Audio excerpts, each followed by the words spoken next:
നമസ്കാരം. ജനഭൂമിയിൽ ഇന്ന് നമ്മളോടൊപ്പം ഒരു പുതിയ അതിഥിയുണ്ട്, ശ്രീ പ്രദീപ്. നമസ്കാരം. നമസ്കാരം. താങ്കൾക്ക് സ്വാഗതം. ഇപ്പോൾ ഈ വരുന്ന 16, 17, 18 തീയതികളിൽ തിരുവനന്തപുരത്ത് ഒരു വലിയ മുരുക ഭക്ത സംഗമം നടക്കുകയാണ്. താങ്കൾക്ക് അതുമായിട്ട് ചില ബന്ധങ്ങളുണ്ട്. അതിൻ്റെ ആ സംഘാടക സമിതിയിൽ താങ്കളും ഉൾപ്പെടുന്നു എന്നാണ് ഞാൻ മനസ്സിലാക്കുന്നത്. എന്താണ് ഈ മുരുക ഭക്ത സംഗമം? എന്തൊക്കെ ഒരുക്കങ്ങളാണ്? അതിവിടെ തിരുവനന്തപുരത്ത് പൂജപ്പുര മൈതാനിയിലാണ് നടക്കുന്നത്. പൂജപ്പുര മണ്ഡപത്തിൽ, സരസ്വതി മണ്ഡപത്തിൻ്റെ ആ മൈതാനിയിലാണ് ഇത് നടക്കുന്നതെന്നാണ് അറിവ്. എന്താണ് ഈ മുരുക ഭക്ത സംഗമം? എന്താണ് അതിൻ്റെ വിശേഷങ്ങൾ? ദയവായി ജനഭൂമിയുടെ പ്രേക്ഷകർക്കായിട്ട് അതിൻ്റെ വിശദാംശങ്ങൾ ഒന്ന് പങ്കുവയ്ക്കാം.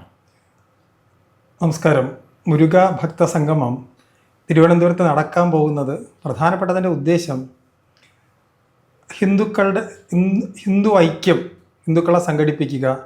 അപ്പോൾ അതിന് സാധിക്കുന്ന തരത്തിലുള്ള ഐക്കൺസിനെ, പ്രതീകങ്ങളെ സ്വീകരിച്ചുകൊണ്ട് നമ്മുടെ സനാതന ധർമ്മത്തിലെ ഏറ്റവും വലിയൊരു സംരക്ഷകൻ ആണ് മുരുകൻ. മുരുക സങ്കല്പം തന്നെ നമുക്കറിയാം, വിട്ടുവീഴ്ചയില്ലാത്ത ധർമ്മസങ്കല്പത്തിൻ്റെ അധർമ്മത്തിനെതിരായ ഉടയോനാണ് അദ്ദേഹം. അപ്പോൾ അങ്ങനെയുള്ള ശരവണനെ, അദ്ദേഹത്തിലുള്ള വിശ്വാസത്തെ, മുരുകനെ പോലെ ധർമ്മത്തിനായി ജീവിക്കുക, ധാർമ്മികമായ പ്രവർത്തനങ്ങളിൽ ഏർപ്പെടുക, അങ്ങനെ ഒരു ജനതയുടെ ഹൃദയത്തിൽ ആഴത്തിൽ പതിഞ്ഞ ഒരു ഈശ്വര സങ്കല്പത്തെ മുൻനിർത്തിക്കൊണ്ട് ഹിന്ദുവിൻ്റെ ഉള്ളിലെ പല പ്രശ്നങ്ങളും പരിഹരിക്കാനും ഹിന്ദുവിന് ഒരുമിച്ച് വരാനും, അതിലെ ആചാര വൈവിധ്യങ്ങൾ, ജാതി, പിന്നെ പല കൾട്ടുകൾ, സ്കൂൾസൊക്കെ ഉണ്ട്. അതിലൊന്നും ഒരു വിവേചനത്തിലും പെടാതെ ഹിന്ദുക്കളെ സമഗ്രമായി സംഘടിപ്പിക്കുക, അവരൊരുമിച്ച് കൊണ്ടുവന്ന് പൂജാതി കർമ്മങ്ങളിൽ ഏർപ്പെടുത്തുക. അങ്ങനെ ആ ഒരു നമ്മൾ മുന്നോട്ട് വയ്ക്കുന്നത് നമ്മൾ സാധാരണ പറഞ്ഞു കേൾക്കുന്ന നിലനിൽക്കുന്ന ജാതീയമായ ആ അസമത്വങ്ങളെല്ലാം ഇല്ലായ്മ ചെയ്തുകൊണ്ട് അതിനെല്ലാം അകറ്റിക്കൊണ്ട് ഒരു മുന്നോട്ട് ധാർമ്മികമായ ഒരു പന്ഥാവിലൂടെ, ഒരു പാതയിലൂടെ മുന്നോട്ട് നയിക്കുക. മുരുകന്റെ 2 പത്നിമാരിൽ ഒരാൾ തന്നെ ഒരു പിന്നൊക്കെ വനവാസി ആ ബന്ധമുള്ള ഒരു ആളാണ്. അപ്പോൾ വള്ളി ദേവയാനി, അതിൽ വള്ളിയാണ്. അപ്പോൾ അതിൽ തന്നെ മുരുക സങ്കല്പം നമുക്കറിയാമല്ലോ. പിന്നെ അദ്ദേഹം നമ്മുടെ കഥയാണോ ഇപ്പം ആരും കണ്ടിട്ടില്ലെങ്കിലും ബ്രഹ്മാവിനെ വെല്ലുവിളിച്ചു. അപ്പം നിർഭയമായി ധർമ്മം ചെയ്യുക. ഈ ഉത്തരേന്ത്യയിൽ കൃഷ്ണൻ പോലെ തന്നെ ഈ ഭാഗത്ത് ഈ ഒരു നിലയിലുള്ള ദക്ഷിണേന്ത്യയിൽ, പ്രത്യേകിച്ചും കേരളത്തിലും തമിഴ്നാട്ടിലും ഒരു കാര്യമുണ്ട്. പഴയ തമിഴകത്തിന്റെ ഭാഗമാണല്ലോ കേരളം. അന്നത്തെ തമിഴ് ഭാഷയല്ല ഇന്നത്തെ തമിഴ്. അന്ന് ഒരു ഭാഷയായിരുന്നു. അത് ഇന്നത്തെ തമിഴും ഇന്നത്തെ മലയാളവും കർണാടകയും ഒക്കെ ആയിട്ട് വേർപിരിഞ്ഞു പോയിന്നേ ഉള്ളൂ. അപ്പോൾ പഴയ തമിഴകമാണിത്. ഞാൻ തന്നെ ഒരു വലിയ മുരുകക്ഷേത്രത്തിന്റെ അടുത്തുനിന്ന് വരുന്ന ആളാണ്. പലരാമൂർ തിരുത്താവൂർ ക്ഷേത്രം. അപ്പോൾ മുരുകനുമായിട്ടുള്ള ബന്ധം നമുക്ക് മുന്നേ ഉണ്ട്. അപ്പോൾ ഈ മുരുകനുമായിട്ട് ബന്ധപ്പെട്ട് പ്രശാന്തനൊരു കാര്യം ശ്രദ്ധിച്ചാൽ അറിയാം, ഈ കാവടി അതിലൊരു വിവേചനവും ഇല്ല. ഏറ്റവും സാധാരണക്കാരായ ഇലിറ്ററേറ്റ് ആയിട്ടുള്ള ആളുകൾ മുതൽ ഏറ്റവും ബുദ്ധിയും പാണ്ഡിത്യമുള്ള ആൾക്കാർ വരെ ഈ കേരളത്തിലെ മുരുകക്ഷേത്രങ്ങളിൽ പോലും ഇതിനെയൊക്കെ മറികടന്നുകൊണ്ട് ഒരുമിച്ച് വരികയും കാപ്പ് കെട്ടി കാവടിയെടുത്ത് അവരിങ്ങനെ വ്രതം സ്വീകരിച്ച് ഉന്മാദാവസ്ഥയിൽ, എനിക്കിപ്പോൾ അറിയാം, ഞങ്ങളുടെ നാട്ടിലെ നല്ല മദ്യപിക്കുന്ന കുട്ടികൾ പോലും ഈ ഒരു സമയത്ത് വ്രതമെടുത്ത് മുരുകന്റെ കാവടിയെടുത്ത് അതിൽ വളരെ സമർപ്പിത ചേതസ്സായിട്ട് പ്രവർത്തിക്കുന്ന ഭക്തി ലഹരി സൃഷ്ടിക്കുന്ന ഒരു ഈശ്വര സങ്കല്പമാണ് മുരുകൻ. അപ്പോൾ ഈ സമയത്ത് ഇത് ഞാനതിൻ്റെ മുഖ്യ സംഘാടകനല്ല, ആകേണ്ടിയിരുന്നതാണ്. കാരണം മറ്റു ചില അത്യാവശ്യങ്ങളായിട്ട് ബന്ധപ്പെട്ട് തുടക്കത്തിൽ ഉണ്ടായിരുന്നെങ്കിലും പിന്നെ ഞാൻ അതിൽ നിന്ന് കുറച്ച് മാറേണ്ടി വന്നു. ശരിക്കും ഇത് ആരാണ് ഇത് ഹിന്ദു ധർമ്മ പരിഷത്തിന്റെ ആഭിമുഖ്യത്തിലാണ്. അതിൽ മറ്റു ചില സംഘടനകളുണ്ട്. പല പല പല പല ആളുകൾ, ചില ക്ഷേത്രങ്ങൾ, കാവടി സംഘങ്ങൾ, അങ്ങനെയുള്ള ഇതോടെ ഭക്തജന കൂട്ടായ്മകൾ ധാരാളം. അതെ, അങ്ങനെ തന്നെയാണ് നമ്മൾ അതിനെ പറയുന്നത്. ഭക്തജന സൗത്ത് ഇന്ത്യയിലെ വിവിധ ഭക്തജന കൂട്ടായ്മകൾ ഇതിനകത്ത് സഹകരിക്കുന്നുണ്ട്. ഉദാഹരണത്തിന് ഈ മുരുക ഭക്തിയായിട്ട് ബന്ധപ്പെട്ട ഏറ്റവും പ്രധാനപ്പെട്ട ഒരു സ്ഥലമാണല്ലോ പളനി. അപ്പൊ പളനിയിൽ ക്ഷേത്രമൊക്കെ സ്ഥാപിച്ചതും അവിടുത്തെ മുരുക വിഗ്രഹം ഉണ്ടാക്കിയതും ഭോഗർ സിദ്ധരാണ്. അദ്ദേഹത്തിന്റെ ശിഷ്യനാണ് പുലിപ്പാണി സിദ്ധൻ. അപ്പോൾ ഭോഗർ അവിടുന്ന് പോവുകയും പുലിപ്പാണി സിദ്ധനും ആ പരമ്പരയും പളനിയിൽ ഇപ്പോഴും തുടരുന്നുണ്ട്. അതില് ഒരു ശിവാനന്ദ പുലിപ്പാണി എന്ന് പറയുന്ന ഇപ്പോഴത്തെ മുതിർന്ന ആചാര്യൻ ഇവിടെ പങ്കെടുക്കുന്നുണ്ട്. ഈ മുരുക ഭക്ത സംഗമത്തിൽ പങ്കെടുക്കുന്നുണ്ട്. സാധാരണഗതിയിൽ അദ്ദേഹം പുറത്തൊന്നും അങ്ങനെ പോകാറില്ല. പക്ഷേ മുരുക സങ്കല്പം അത് പൊതുജനങ്ങൾക്കായി ചെയ്യുന്നു എന്നൊക്കെ അറിഞ്ഞപ്പോൾ ആ പരിപാടിയിൽ അദ്ദേഹത്തിന് ഒരു കൗതുകവും ഇഷ്ടവും തോന്നിയിട്ട് അദ്ദേഹം വരാമെന്ന് സമ്മതിച്ചിട്ടുണ്ട്. അപ്പോൾ എനിക്ക് തോന്നുന്നു കേരളത്തിൽ അദ്ദേഹം ആദ്യമാണ് വരുന്നത്. ലക്ഷക്കണക്കിന് ഭക്തന്മാരുള്ള വലിയൊരു ആചാര്യനാണ് തമിഴ്നാട്ടിൽ. ഡിവോട്ടീസ് ഉള്ള പറഞ്ഞില്ല, ഈ പരമ്പര എത്രയോ സഹസ്രാബ്ദങ്ങളെ, ആയിരക്കണക്കിന് വർഷങ്ങളായിട്ട് നീളുന്ന ഒരു പരമ്പരയിലെ ഇപ്പോഴത്തെ അധികാരിയാണ് അദ്ദേഹം. അതിന്റെ പേരിനോ പെരുമയ്ക്കോ ഒന്നും വേണ്ടി പോകുന്ന ആളുമല്ല അദ്ദേഹം. പക്ഷെ മുരുക ഭക്ത സംഗമം ഇങ്ങനെ പൊതുജനങ്ങൾക്ക് വേണ്ടി തിരുവനന്തപുരത്ത് നടത്തുന്നു എന്ന് അറിഞ്ഞ് അദ്ദേഹം അത് ബോധ്യപ്പെട്ടപ്പോൾ പങ്കെടുക്കാമെന്ന് സമ്മതിച്ചിട്ടുണ്ട്. അദ്ദേഹം ബഹുജനങ്ങൾ ഉൾപ്പെടുത്തിക്കൊണ്ടുള്ള പൂജ ചെയ്യുന്നുണ്ട്. അതില് എല്ലാവരും മുരുക പൂജ ചെയ്യുന്നുണ്ട്. സ്കന്ദ മഹാശക്തി പൂജ എന്ന് പറഞ്ഞിട്ടാണ് അത് ചെയ്യുന്നുണ്ട്. എന്തൊക്കെയാണ് ഇതിന്റെ പ്രധാന ശരിക്കും ഈ സംഗമത്തിൽ ചടങ്ങുകളുണ്ട്, ആഘോഷമുണ്ട്. ഒരു ഉത്സവമയമായ ഒരു അന്തരീക്ഷമാണെന്നാണ് ഞാൻ മനസ്സിലാക്കുന്നത്. ഇത് വാസ്തവത്തിൽ ഇങ്ങനെ ഇപ്പോൾ പറഞ്ഞെങ്കിലും സത്യത്തിൽ ഇത് നാനാജാതി മതസ്ഥർക്ക് എല്ലാവർക്കും പങ്കെടുക്കാൻ കഴിയുന്ന ഒരു ഉത്സവമാണെന്നാണ് ഞാൻ മനസ്സിലാക്കുന്നത്. അപ്പോൾ എന്തൊക്കെയാണ് അതിന്റെ പ്രധാന ചടങ്ങുകൾ? ഇതില് പൊതുപരിപാടികളുണ്ട്, വൈകുന്നേരത്തെ ഉദ്ഘാടനമുണ്ട്, പിന്നെ അതിൽ പ്രമുഖ വ്യക്തികൾ പങ്കെടുക്കുന്നു, നാട്ടിലേറെ സ്വാധീനമുള്ള ആൾക്കാർ ഒരുപാട് പേര് ഇതിന്റെ ഭാഗമാണ്, പണ്ഡിതന്മാര്, തത്വവിചാരം ചെയ്യാൻ കഴിയുന്നവര്, പിന്നെ സംഘടനാ പ്രവർത്തനം നടത്തുന്നവര്.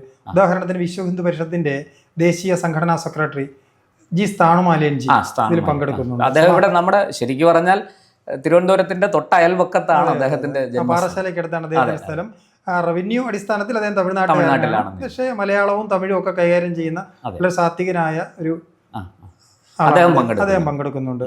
പിന്നെ സേവാഭാരതി, ഒരു ആമുഖം ആവശ്യമില്ലല്ലോ, സേവാഭാരതിയുടെ അഖില ഭാരതീയ സഹസംഘടനാ സെക്രട്ടറി അദ്ദേഹം പങ്കെടുക്കുന്നുണ്ട് പരിപാടിയിൽ. പിന്നെ ഈ പറഞ്ഞ പുലിപ്പാണി അദ്ദേഹം പങ്കെടുക്കുന്നുണ്ട്. പിന്നെ ഇപ്പോൾ വളരെ വളരെ പോപ്പുലർ ആയിക്കൊണ്ടിരിക്കുന്ന ഒരു ഹരമായി മാറിയിരിക്കുന്ന നന്ദഗോവിന്ദം ഭജൻ പങ്കെടുക്കുന്നുണ്ട്. പിന്നെ നമ്മുടെ വയലിനിസ്റ്റ് പെൺകുട്ടി ഉണ്ടല്ലോ, കൊച്ചുകുട്ടി, ഞാൻ പേര് മറന്നുപോയി, വളരെ സോഷ്യൽ മീഡിയയിലൊക്കെ വളരെ തരംഗമാണ്. അവൾ ആ കുട്ടിയുടെ പരിപാടിയുണ്ട്. പിന്നെ നമ്മുടെ രജത് കുമാർ ആമുഖം വേണ്ട, അദ്ദേഹമാണല്ലോ ഇതിന്റെ ഈ മുരുക ഭക്ത ഒരു തരംഗം പുതുതായിട്ട് സൃഷ്ടിച്ച ആളാണ്. മുരുകനിൽ നിന്ന് മുരുക യുഗം പ്രവചിക്കുന്ന ആളാണ്. അപ്പൊ മുരുകനിൽ നിന്ന് ചില ദർശനങ്ങൾ കിട്ടുകയും മുരുക ഭഗവാൻ നയിച്ചിട്ട് ആ ഒരു മേഖലയിൽ ക്യാപ്റ്റൻ എന്നാണ് ലയൺ മയൂര റോയൽ കിങ്ഡം അതിന്റെ ക്യാപ്റ്റൻ അദ്ദേഹം 3 ദിവസം ഇവിടെ ഉണ്ടാകും. അദ്ദേഹത്തിന്റെ നേതൃത്വത്തിൽ പിന്നെ ലൈറ്റ് ബോഡി മെഡിറ്റേഷൻ എന്നൊക്കെ പറഞ്ഞ് അദ്ദേഹം തന്നെ വികസിപ്പിച്ചെടുത്ത ചില സാധനാ സമ്പ്രദായങ്ങളാണ്. അതൊക്കെ ഇവിടെ ഉണ്ടാകും. പബ്ലിക്കിനൊക്കെ അതിന് യാതൊരു വിവേചനവും ഇല്ലാതെ പങ്കെടുക്കാം, എല്ലാവർക്കും പങ്കെടുക്കാം. സത്യത്തിൽ ഇതിനകത്ത് ജാതി മതമൊന്നുമില്ല. അടിസ്ഥാനപരമായി ഹിന്ദു ധർമ്മം എന്ന് പറഞ്ഞാൽ ജാതി മതമൊന്നും ഉള്ളതല്ലല്ലോ, അത് പിൽക്കാലത്ത് വന്നതല്ലേ. ഇപ്പൊ ജാതി മതമൊക്കെ അതിൽ മസ്റ്റ് ആണെങ്കിൽ കേരളത്തിലെ പോലെ ജാതി ആവണം അപ്പുറത്തെ തമിഴ്നാട്ടില് വേറൊരിടത്ത്. ഇപ്പൊ അങ്ങനെയല്ല, തീർച്ചയായിട്ടും ഇവിടെ ഉയർന്ന ജാതി അപ്പുറത്ത് താഴ്ന്ന ജാതി. അതെ, ഇങ്ങനെയൊക്കെ ഉണ്ട്. തീർച്ചയായും. അപ്പോ അതാണ് ഇത് പറയുമ്പോൾ ആർക്കും മനസ്സിലാകുന്നില്ല. ഈ അടുത്ത സമയത്ത് പോലും ഞാൻ ഗാന്ധിജിയും വിവേകാനന്ദനും മോദിജിയും ഒന്നും അപ്പ കാസ്റ്റ് അല്ല എന്ന് പറഞ്ഞിട്ട്, ഇവരെ അത്രയും ഹിന്ദു ജനതയെ സ്വാധീനിച്ച 3 പേര് വേറെ ഇല്ല. അതെ, അല്ല എന്ന് പറഞ്ഞിട്ട് പലരും വിശ്വസിക്കുന്നില്ല. കാര്യം ആരോ പടച്ചുവിട്ട ഏതോ ചിന്തകളിൽ ഇങ്ങനെ ഹിന്ദുവിനെ കെട്ടിയിട്ടിരിക്കുകയാണ്. അപ്പൊ അതിൽ നിന്നൊരു മോചനം ആവശ്യമല്ലേ? തീർച്ചയായും. പിന്നെ സനാതന ധർമ്മം ഏറ്റവും വലിയ വെല്ലുവിളികൾ നേരിടുന്നു. അതായത് ലോകം മുഴുവൻ സനാതന ധർമ്മത്തിന്റെ കുടക്കീഴിലേക്ക് വരുന്ന ഒരു സാഹചര്യം നമുക്ക് കാണാം. ഇപ്പൊ യൂറോപ്പിലൊക്കെ ഹിന്ദു ഗ്രാമങ്ങൾ, സർവധർമ്മ സമഭാവനയോടുകൂടി മുന്നോട്ട് പോകുന്ന ഒരു ലോക ജനത. അപ്പോൾ ഞാൻ അടുത്തൊരു വിഷയത്തിലേക്ക്, ഇതൊരു ഉത്സവ അന്തരീക്ഷം, ഇത് 3 ദിവസം കൊണ്ട് തീർക്കുന്നതാണ്. ഇതിൽ ഈ പറയുന്നത് പോലെ ഈ സാധനാ സമ്പ്രദായം അല്ലെങ്കിൽ ഈ പറഞ്ഞ ആഘോഷം ഒക്കെ അല്ലാതെ ഈ മറ്റെന്തെങ്കിലും ക്ലാസ്സുകൾ, പ്രഭാഷണങ്ങളുണ്ട്. ധാരാളം വലിയ പ്രഗത്ഭരായ ആൾക്കാരുടെ പ്രഭാഷണങ്ങൾ ഇതിനകത്ത് വെച്ചിട്ടുണ്ട്. അതാണ് ആചാര്യന്മാരുടെ. അതെ, അതേസമയം പിന്നെ അനുഷ്ഠാനം, പിന്നെ പൂജകൾ പോലത്തെ അനുഷ്ഠാനങ്ങൾ, പിന്നെ ആചാരങ്ങൾ, ഹിന്ദുവിന്റെ ഭാവിയെക്കുറിച്ചുള്ള വിചിന്തനങ്ങൾ, ഇത് ഇതിനകത്തുണ്ട്. ഒരു ഉദ്ദേശം മാത്രമല്ല, ഇതെല്ലാം പരസ്പര പൂരിതവും പരസ്പര ബന്ധിതവുമാണ്. കേവലം ഒരു പരിപാടി നടത്തി പിരിഞ്ഞു പോവുക എന്നുള്ളതല്ല. അതിനപ്പുറം ഹിന്ദു സമാജത്തിന് പിന്നെ വളരെ ഭാവാത്മകമായ ദിശാബോധം നൽകുന്ന സംഭാവനകൾ കൂടി നൽകാൻ ഉദ്ദേശിച്ചുകൊണ്ടുള്ളതാണ്. ആ നിലയ്ക്കുള്ള മൊത്തത്തിലൊരു സമഗ്രമായ പുരോഗതി സമൂഹത്തിന്റെ, അത് ലക്ഷ്യമിട്ടുകൊണ്ട് സമാജത്തിന്റെ ഒരു പുരോഗതി ലക്ഷ്യമിട്ടു. അത് പുരോഗതി എന്ന് പറയുമ്പോൾ വെറും ഭൗതികമായ പുരോഗതി മാത്രമല്ല, ആത്മീയമായ പുരോഗതിയും അതിനകത്ത് ധാർമ്മികമായ ഉന്നമനം, ഇതെല്ലാം ലക്ഷ്യമിട്ടുകൊണ്ട് ചെയ്യും. ഇതിന്റെ ഒരു പ്രധാന ലക്ഷ്യം എന്ന് പറഞ്ഞാൽ, ഇപ്പോൾ ഒരാൾ ഹിന്ദുവിലേക്ക് വരുന്നു, ഒരു സ്ഥിരം ചോദ്യമാണ്, നിങ്ങൾ ഏത് ജാതിയിൽ ചേർക്കും? അപ്പൊ ഇവിടെ പല മഹാന്മാരും പറഞ്ഞിട്ടുണ്ട്, ഞങ്ങൾ ഇന്ന ജാതി ചേർത്തോളാം, വന്നോളൂ. പക്ഷെ അതിനൊന്നും മറുപടിയില്ല. ഇന്ന് പറഞ്ഞിട്ട് ഹിന്ദുവിനെ ഭിന്നിപ്പിച്ച് നിർത്തുന്നതും ഹിന്ദുവിനെ അവഹേളിക്കുന്നതും ജാതി പറഞ്ഞിട്ടാണ്. യഥാർത്ഥത്തിൽ അത് വളരെ ഉപരിപ്ലവമായ ഒരു സംഗതിയാണ്. നമുക്ക് ജാതിയൊക്കെ വെറുതെ പറയുന്നതാണെന്ന്, അതിനപ്പുറം ഹിന്ദുവിന് യോജിക്കാനുള്ള പ്ലാറ്റ്ഫോമുകൾ ഉണ്ടെന്നും സങ്കല്പങ്ങളും ഭാവനകളും അതിൽ സ്വതവേ തന്നെ അടങ്ങിയിരിക്കുന്നുവെന്നും സമാജത്തിനെ ബോധ്യപ്പെടുത്താൻ നമുക്ക് തന്നെ അറിയില്ല. പക്ഷെ മറ്റവൻ പറഞ്ഞത് കേട്ടാണ് നമ്മളെ കുറിച്ച് ചിന്തിക്കുന്നത്. ഹിന്ദുവിന്റെ ഏറ്റവും വലിയ ഗതികേട് അതാണ് അല്ലേ. എതിരാളി ഇവൻ ജനിക്കുന്നത് മുതലേ പറയുന്നത് കേട്ടിട്ടാണ്. പിന്നെ ഒരു കാര്യം കൂടെ ഉണ്ട്, ഇതുപോലെ നമ്മൾ നടത്തുന്നത് വിവേകാനന്ദ ജയന്തി. വിവേകാനന്ദ ജനിച്ചത് ജനുവരിയിലാണ്. അത് ഇതിന്റെ അടുത്ത സമയത്താണ് ഹിന്ദു ജനതയെ ഇത്രയും കൂടുതൽ പ്രചോദിപ്പിച്ച ഒരാളില്ല. പിന്നെ വർഷപ്രതിപദ, അതെ, ഇതൊക്കെ അടുത്തടുത്ത് വരുന്നു. ഇതെല്ലാം കൂടെ ചേർത്തിട്ട് പിന്നെ ഏറ്റവും വലിയ പ്രശ്നം, സനാതനധർമ്മം എപ്പോഴൊക്കെയാണോ വെല്ലുവിളികൾ നേരിടുന്നത് അത് സ്വയം ഇങ്ങനെ പരിപാടികളിലൂടെയും വ്യക്തികളിലൂടെയും സംഘടനകളിലൂടെയും പരിവർത്തനത്തിലൂടെ അത് സ്വയം പ്രകാശിക്കും. ഓരോരുത്തർ പറയും. ശരിക്കും അത് വെറുതെ ഇരിക്കുമ്പോഴല്ല, ആക്രമണങ്ങൾ നേരിടുമ്പോഴാണ് സനാതനധർമ്മവും ഹിന്ദുത്വവും അതിന്റെ പൂർണ്ണ ശോഭയിൽ പ്രകാശിക്കും. സനാതനധർമ്മത്തെ വൈറസ് ഒക്കെ ആയിട്ട് ആൾക്കാരുള്ള നാടാണ്. അപ്പൊ നിങ്ങൾക്ക് തന്നെ ആരും ഇതിനകത്തൊന്നും പറയാനില്ലാതിരുന്ന കാലത്താണ് ഇപ്പൊ ആചാര്യ നരേന്ദ്രഭൂഷൺ, അങ്ങയുടെ ഗുരുനാഥൻ, ഞങ്ങളുടെ ഗുരുനാഥൻ പരമേശ്വർജി ഒക്കെ സ്വയം ഇതിന് തയ്യാറായി സന്നദ്ധരായിട്ട് വരുന്നത്. അന്ന് ഇത്രയും പോലും പ്രകാശത്തിന് ഒരു കണികയും ഇല്ല.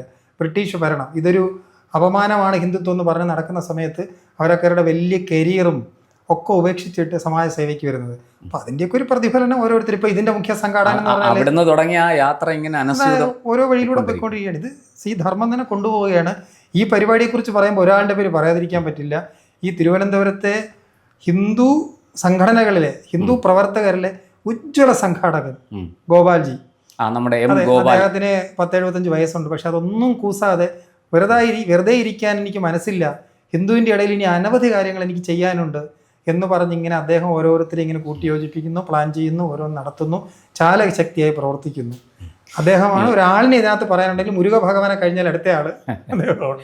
ഒരു ചോദ്യം കൂടി, ഈ 3 ദിവസം കഴിഞ്ഞാൽ ഈ മുരുക ഭക്ത സംഗമം ഇവിടെ അവസാനിക്കുകയാണോ അതോ ഇതിനെന്തെങ്കിലും ഒരു തുടർച്ച പ്രവർത്തനം ഉണ്ടാവും? തീർച്ചയായിട്ടും. കാര്യം ഇപ്പൊ ഹിന്ദു ധർമ്മ പരിഷത്ത് തന്നെ പൂജ്യ സ്വാമി സത്യാനന്ദ സരസ്വതികൾ ആരംഭിച്ച് പിന്നെ ഇടയ്ക്ക് വിധി വൈപരീത്യം കൊണ്ടും ഭാഗ്യക്കേട് കൊണ്ടും മുടങ്ങിപ്പോയ ഹിന്ദു മഹാസമ്മേളനം പുനരവതരിപ്പിച്ച് നടത്തിക്കൊണ്ടിരിക്കുകയാണ്. അപ്പൊ ഈ വർഷത്തെ ഹിന്ദു മഹാസമ്മേളനം തന്നെയാണ് മുരുക ഭക്ത സംഗമം എന്ന് വിചാരിക്കാം. ഒരു ഇലക്ഷനൊക്കെ വരികയല്ലേ, നമ്മളെല്ലാവരും അത്തരം പ്രവർത്തനങ്ങളിലും ഭാഗഭാക്കാവുന്നവരാണ്. അപ്പൊ ജനുവരിയിൽ നമ്മൾ നടത്തുന്നു. ഇതും ഹിന്ദുക്കൾ വരുന്നതാണ്. ഞങ്ങൾക്ക് ഇപ്പം മറ്റു മതക്കാർ വരുന്നതിൽ ഒരു വിരോധമല്ല കേട്ടോ. അവർ വരുന്നതും പഠിക്കുന്നവരെ സ്വാഗതം ചെയ്യുന്നു. അതും പറയാം, ഹിന്ദുക്കൾക്ക് മാത്രമുള്ള ഇടമല്ല. അല്ല, ഇവിടെ ഹിന്ദുക്കൾ എന്ന് ഉദ്ദേശിക്കുന്നത് തന്നെ അതെ ധർമാത്മാക്കളായ ആൾക്കാർ. ആരാണ് ധർമ്മ ഇപ്പൊ എന്റെ ജീവനും എന്റെ വിശ്വാസവും പോലെ പ്രധാനമാണ് മറ്റുള്ളവൻ്റെ എന്ന് വിചാരിക്കണം. എല്ലാവരും ഹിന്ദുക്കളുമാണ്. അല്ലെ, ഹിന്ദുവിൽ മാത്രമേ ചിന്തയുള്ളൂ അല്ലേ, വേറെ മതത്തിലും ഇല്ലല്ലോ. ഇപ്പോൾ യേശുക്രിസ്തുവിന്റെ പ്രധാന വചനമായിട്ട് തന്നെ വഴിയിലൊക്കെ എഴുതി വെച്ചിരിക്കുന്നത് ഞാൻ വഴിയും വെളിച്ചവുമാകുന്നു, ഞാനും വഴിയും വെളിച്ചമാകുന്നു എന്നല്ല. എൻ്റെ വഴി വന്നില്ലെങ്കിൽ നിന്റെ കാര്യം പോക്കാണെന്ന നിലയ്ക്കാണ് പുള്ളി അത് പറഞ്ഞോ നമുക്കറിയില്ല. ഇപ്പൊ കൊണ്ടു കിടക്കുന്നവർ ഇങ്ങനെയാണ് പറയുന്നത്. പക്ഷെ നമ്മൾ അങ്ങനെ പ്രഖ്യാപിച്ചിട്ടേ എന്താ ഇദ്ദേഹം പറഞ്ഞിട്ടേ ഇല്ല. കൃഷ്ണൻ തന്നെ അർജുനെ മൊത്തം ഉപദേശിച്ചിട്ട് എന്താ പറഞ്ഞത്? ഞാൻ ഗുഹ്യതമായ ഈ ജ്ഞാനം നിനക്ക് പറഞ്ഞു തന്നു, നിന്റെ ബുദ്ധിയൊക്കെ വെച്ച് പരീക്ഷിച്ച് നോക്കിയിട്ട് തോന്നുന്നെങ്കിൽ നീ പിന്തുടര്. എന്നോടൊരു മുസ്ലിം സുഹൃത്ത് പറഞ്ഞു, അദ്ദേഹം യാദൃച്ഛയായിട്ട് ഹിന്ദു ലൈഫ് പിന്തുടരാൻ കാര്യം ഈ ഗീത ആരോ കൈ കൊടുത്ത് ഈ മറിച്ചപ്പോൾ ഈ ഭാഗം കിട്ടി, ഇത് വായിച്ച് അർത്ഥവും വായിച്ചു. പുള്ളി ഞെട്ടിപ്പോയെന്നാ. മുസ്ലിമായിട്ട് ഞാൻ എത്ര കാലം പാഴാക്കിയിരിക്കുന്നു. ഇദ്ദേഹം ഇപ്പൊ കരവന ജീവിച്ച് കരവനുണ്ട് ഇപ്പോഴും. വലിയ പ്രായമൊന്നുമില്ല അദ്ദേഹത്തിന്. പ്രാക്ടീസിങ് ഹിന്ദുവാണ്. വലിയ വിവാദങ്ങൾ ഉണ്ടാക്കുന്ന വിഷയങ്ങൾ ഇരിക്കട്ടെ. എന്തായാലും അങ്ങനെ മുരുക ഭക്ത സംഗമത്തിനൊരു തുടർച്ച ഉണ്ടാകുമെന്ന് നമുക്ക് പ്രതീക്ഷിക്കാം. ഈ 16, 17, 18 തീയതികളിലെ ഒരു വലിയ തിരുവനന്തപുരം നഗരത്തെ അല്ലെങ്കിൽ തിരുവനന്തപുരത്തെ നഗരവാസികളെ മുരുക ഭക്തിയുടെ ആ ലഹരിയിൽ ആറാടിച്ച് മുന്നോട്ട് പോകുന്ന ഒരു നല്ല 3 നാളുകൾ തിരുവനന്തപുരം നഗരിക്ക് ശ്രീപത്മനാഭന്റെ മണ്ണിൽ ഉണ്ടാകുമെന്ന് നമുക്ക് പ്രതീക്ഷിക്കാം. നന്ദി. കൂടുതൽ വാർത്തകളും വിശേഷങ്ങളും നേരിട്ട് ലഭിക്കാൻ ജനങ്ങളിൽ നിന്ന് ജനങ്ങളിലേക്ക് ജനഭൂമി ന്യൂസ് സബ്സ്ക്രൈബ് ചെയ്യൂ. ബെൽ ബട്ടൺ അമർത്താനും മറക്കരുത്.